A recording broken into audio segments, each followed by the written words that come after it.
Am I the a-hole for moving to a hotel because my wife's family insisted I sleep on a couch? My wife and I got married last summer.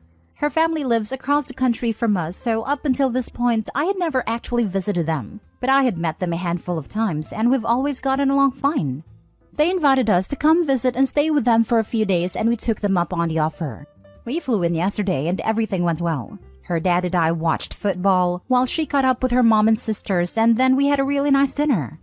But things went south at the end of the night when it was made clear that they didn't want me sharing a bed with my wife while in their home, and that they expected me to sleep on a couch.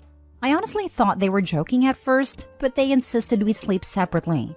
I had a problem with the implication that I shouldn't be allowed to sleep next to my wife, that I also have a bad back, and a couch did not look the least bit comfortable as they don't have a guest room.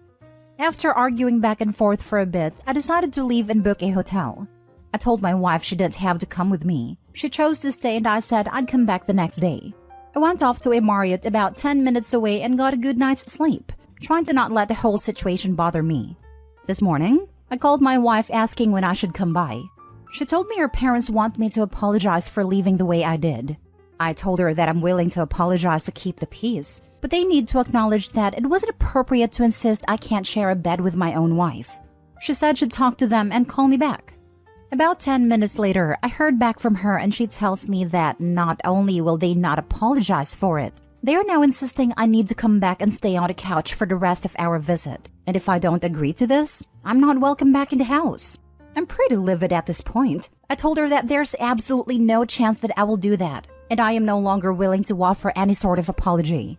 My wife's sisters are now bothering me saying this is just the way their parents are, that my wife is very upset, and that I need to just give in and stay on the couch for the rest of the trip before this turns into some sort of family feud. From my perspective, I don't care what they think, and I'm willing to treat the rest of this trip as a solo vacation, go sightseeing and meet my wife back at the airport at the end of the week. Am I the a-hole? Now for the top comments. Not the a-hole. What kind of people are these? Are they deeply religious, right-wing evangelical types? Your in-laws are definitely the a-holes. I would never visit them again. Believe it or not, they're actually super liberal Bernie supporters. They do go to church on the regular, but I never expected this sort of behavior from them. This is unlikely to be about religion or politics then. This is about them not respecting your wife as an adult and you as her partner. Not the a-hole. Your in-laws are abhorrent hosts. It's their house, their rules, and their rules are stupid. Rather than fighting a pointless battle, you set a clear and valid boundary, and they chose to take offense to it.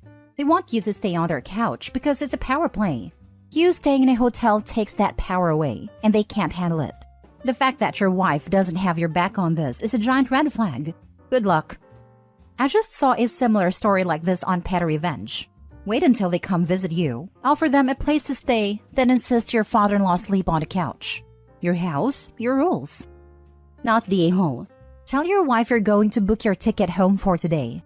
Ask her if she wants you to change her ticket to go home with you, or if she wants you to cancel it because she'd rather live with her parents forever. I thought about it, but I've already taken the week off and the weather here is much nicer than where we live. I have no problem just spending the week by myself at the beach.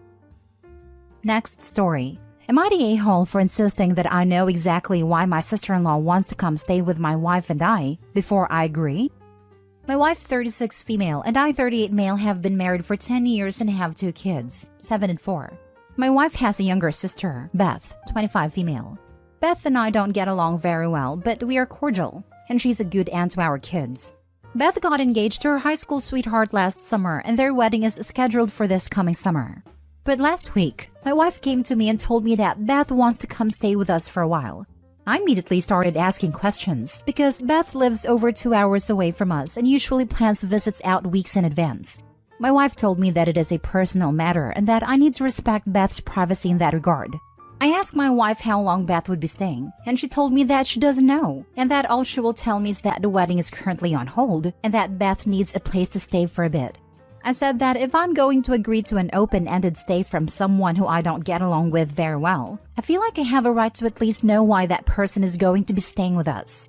My wife told me that it's a personal matter, and that she has agreed with Beth's request to keep it private, and that if Beth wants to tell me about it, she will on her own. I told her that I don't really feel comfortable with that kind of plan and that I would like some more information before I agree to it.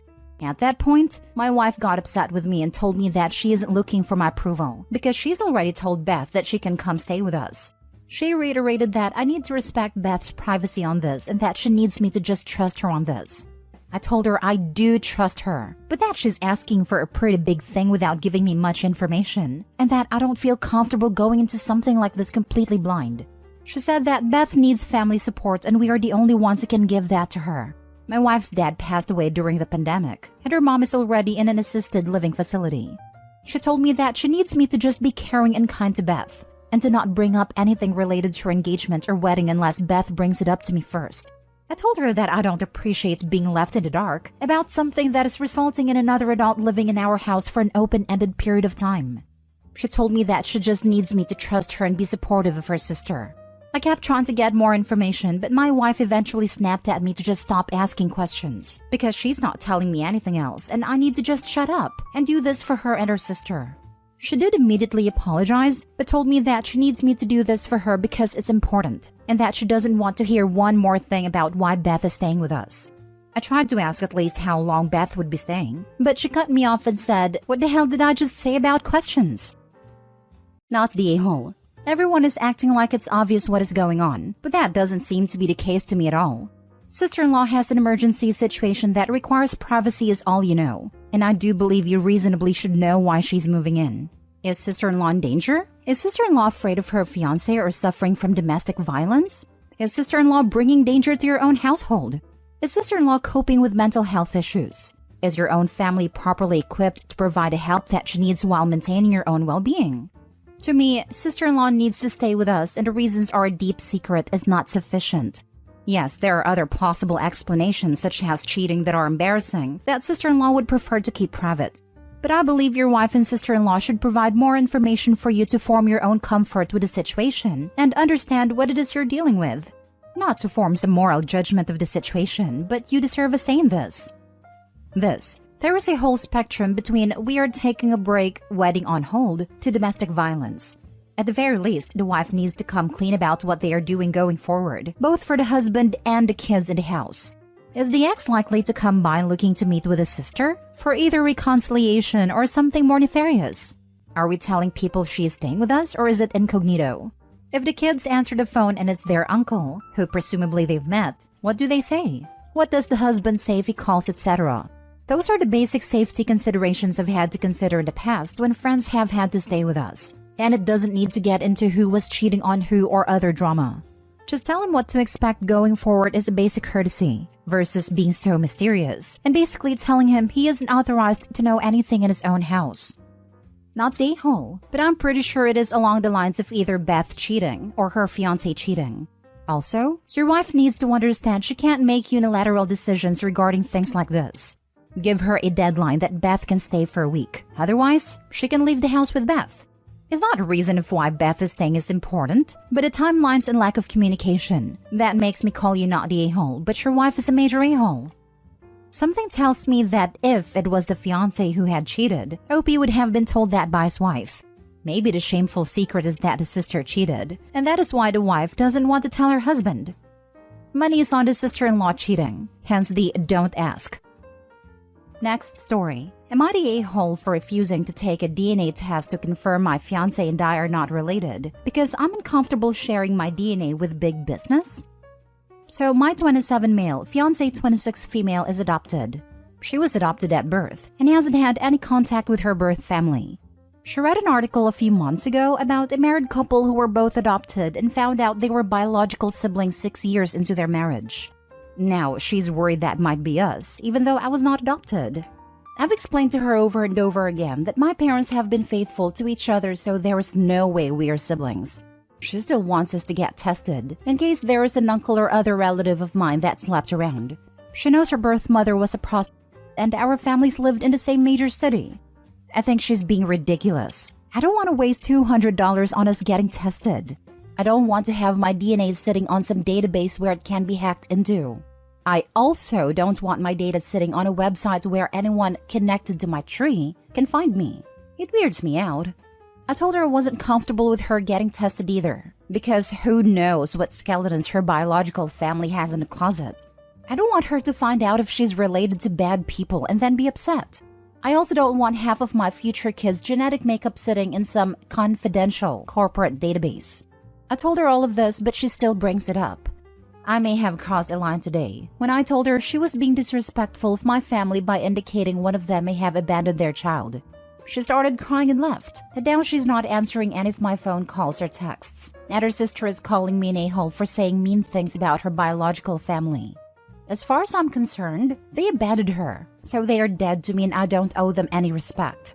On the other hand, they're genetically related to her, so maybe by proxy I'm calling her a deadbeat too? I still don't want either of us to do the test, but I have a feeling this isn't going to blow over. So am I the a-hole if I continue standing firm and refuse to get tested? Now for the comments. You're the a-hole. Dude, you could just go to your medical provider, explain the situation, and have them run a comparison. It's really not rocket science, and the results don't need to be stored or skeletons unearthed.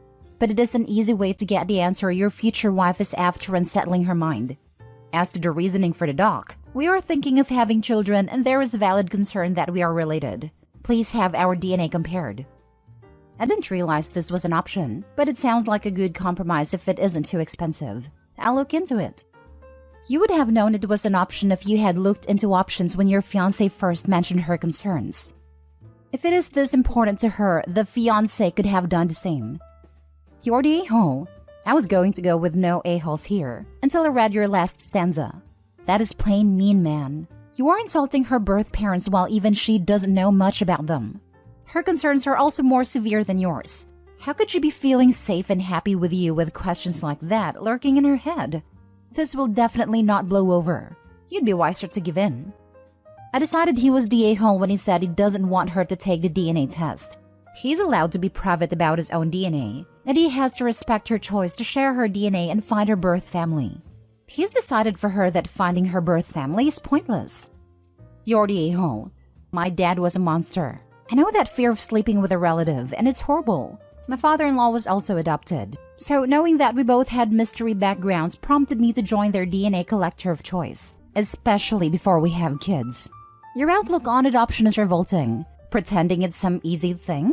Wow. And on top of it all, your BS reasons and why she can't do it. She has valid concerns, and you pretending your family is skeleton-free will bite you one day. Break up with her. You don't take her concerns seriously, and I wonder what other concerns you won't take seriously in the future. Opie didn't pretend it was easy. He pretended anyone who gives up their kid is a terrible person, which is so wrong. Last story. Am I the a-hole for not asking my ex for help when my daughter had her period? I do not in any way, shape, or form limit contact or communication between my ex and our kids. My ex works out of town. She works for 2 weeks and then gets a week off. I used to do that schedule as well, but I now work from home as a maintenance planner. When we divorced, I got primary custody of our daughter and son since I was the one available to do the parenting. I have very little interest in discussing anything with my ex. Yes, there is a lot of bitterness and recrimination in our relationship. I loved my ex with all my heart, and while I always thought she was beautiful, it wasn't as easy for other people to see. However, when you are one of a dozen women in a 2,000-man work camp, you get a lot of attention. That's all I'm going to say about that. My daughter is 10 years old and she just got her first period. I grew up with sisters and I'm not a complete idiot, so I had read up on what to do. I had also talked to my mom and sisters about it. I had been prepared since she was 8. I gave her the boxes of pads and tampons. I explained to her that it was normal and healthy. I watched a video with her that was a tutorial on what to do. I also asked her if she would like to talk to either my sister or the woman I'm seeing about how to do everything right. She said that she understood and would like to talk to my sister on the weekend. After dinner on Saturday, my sister talked to me about it. She said that I had gotten the basics correct and there was only a couple of things she needed to explain or correct. My ex called to talk to the kids yesterday and afterwards yelled at me on the phone. She called me an a-hole for excluding her from a milestone in her daughter's life. I asked her if it had happened during her week with the kids if she would have told me about it. She said that wasn't the point. It was a mother-daughter thing and that I took it away from her. I said it was a parent-kid medical issue and that made it a me thing. I am a man, so maybe I just don't get it. Am I the a-hole? not the a-hole. You handled the situation very well and managed to teach your daughter everything she needed to know, as well as redirecting her to people who could also advise her. I don't see the need for you to have immediately gone to tell your ex about her first period, especially considering that it was already happening, although it might have been nice if you told her after you figured it out. Anyway, well done. Seriously, if every father/brother/man treated their daughters/sisters with such respect, the world would be such a better place. Not the a-hole. It's a natural and normal part of your daughter's life. You are her parent and guardian. Your daughter can decide to share that info or not. You did absolutely nothing wrong tending to her immediate needs. Exactly. With my first period, my mom told my entire family, excluding a few uncles. It was already embarrassing, and once she told me who else she told, I wanted to die of embarrassment. I completely agree that it should be up to the daughter who she tells that she got her first period, as long as one adult is told so they can teach her what is happening.